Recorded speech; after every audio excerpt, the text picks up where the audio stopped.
नमस्कार बंधुरा आमार चैनेले तुम्हादेर सकलके स्वागत जानाई। आज आमी निरामिषेर दिने खावार जोन्नो एकटा निरामिष पकोड़ा तैरी करब। तार जोन्नो आमी किछु साबुदाना नियेछि। साबुदानाटाके धुए 1 घंटा भिजिए रेखेछिलाम। एबार जलटा झरिए नियेछि। एबार एई साबुदानाटाके आमी एकटा बड़ो पात्रे ढेले नेब। एकटा ग्राइंडारे आमी किछु भाजा चीने बादाम नियेछि। बादामेर संगे अल्प सामान्य एकटु नुन दियेछि। एबार बादामगुलोके आमी दाना दाना करे गुঁড়ো करे नेब। दाना दाना करे गुঁড়ো করে নেওয়া বাদামটা সাবুদানার ওপর ছড়িয়ে দিলাম।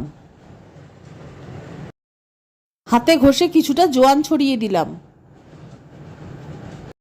ছোট এক টুকরো আদা গ্রেট করে নিয়েছি, সেই আদাটা আমি ছড়িয়ে দিলাম।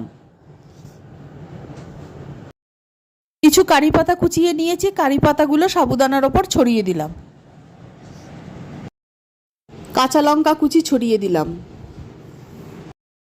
गुঁড়ো मशला निয়েছি, 1 চামচ लाल लंकार गुঁড়ো, 1 চামচ धने गुঁড়ো, 1 চামচ हलुद गुঁড়ো, 1 চামচ चाट मशला, 1 চামচ জিরের গুঁড়ো আর আন্দাজ মতো কিছুটা রেগুলার সল্ট নিয়েছি। আর বাদামের সঙ্গে আমি বিট নুন দিয়েছিলাম। সব গুঁড়ো মশলাগুলো একসঙ্গে ভালো করে মিশিয়ে নিচ্ছি। সব গুঁড়ো মশলাগুলো একসঙ্গে মিশিয়ে নেওয়ার পর এগুলো সাবুর ওপর ছড়িয়ে দিলাম। सब उपकरण दिए साबुटाके खूब भालो करे मेखे नेब जाते मशलार सब फ्लेवरटा साबुर मध्य चले आसे। तारपर बाइंडिंगेर जोन्नो किछुटा आलू मेशाबो। आमी दुटो माझारि साइजेर आलू सेদ্ধ करे निয়েছি। आलूटाके एमन भावे सेদ্ধ करते होबे जाते आलूटा गले ना जाए। एबार आमी आलूटाके ग्रेट करे नेब। आलूटा खूब भालो करे ग्रेट करे निয়েছি और आलूटाते अल्प सामान्य एकटु नुन मिशिए निয়েছি जाते आलूटा নোনতা स्वाद হয়। নোনতা ना होले आलूटा भालो लागबे ना। आलूटा मेखे रखा साबुर ओपर दिए दिलाम।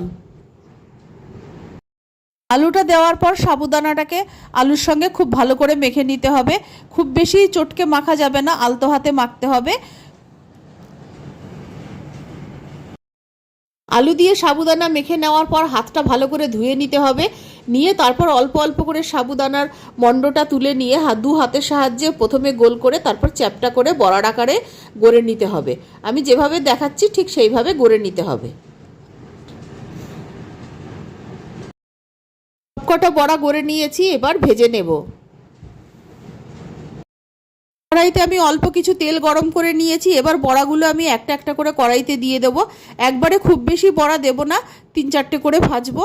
আর তোমরা চাইলে এটাকে ছাকা তেলেও ভাজতে পারো, আবার কম তেলেও ভাজতে পারো। আমি একটু কম তেলেই ভাজবো বড়াগুলো। বড়াগুলো কড়াইতে দেওয়ার পর একটা দিক হয়ে গেলে তারপর আরেকটা দিক উল্টে দেব। সঙ্গে সঙ্গে নাড়াচাড়া করার দরকার নেই। আর বড়াগুলো ভাজার সময় ফ্লেমটা লো টু মিডিয়াম রাখতে হবে। আর আমি এইভাবে বড়াগুলোর এপিট ওপিট দুপিটি লাল করে ভেজে নেব। বড়াগুলোর দুপিটি ভালো মতো ভাজা হয়ে গেছে, আমি তুলে নিচ্ছি। আমি আরও কটা বড়া কড়াইতে দিয়ে দিয়েছি। এই বড়াগুলোও লো টু মিডিয়াম ফ্লেমে এপিট ওপিট দুপিটি লাল করে ভেজে নেব। এইভাবে বাকি সব বড়াগুলো ভেজে নামিয়ে নেব। তৈরি হয়ে গেছে নিরামিষ সাবুদানার পকোড়া। আমি একটু কম তেলে বড়াগুলো ভেজেছি, তোমরা চাইলে আরেকটু বেশি তেলে ভাজতে পারো। আমার রেসিপি ভালো লাগলে অবশ্যই আমার চ্যানেলকে সাবস্ক্রাইব করো, লাইক করো, শেয়ার করো, আমার পাশে থেকো। আর আমার নতুন পুরনো সকল বন্ধুদের আন্তরিক ধন্যবাদ ভালোবাসা জানিয়ে আমি আমার ভিডিও শেষ করছি। ধন্যবাদ।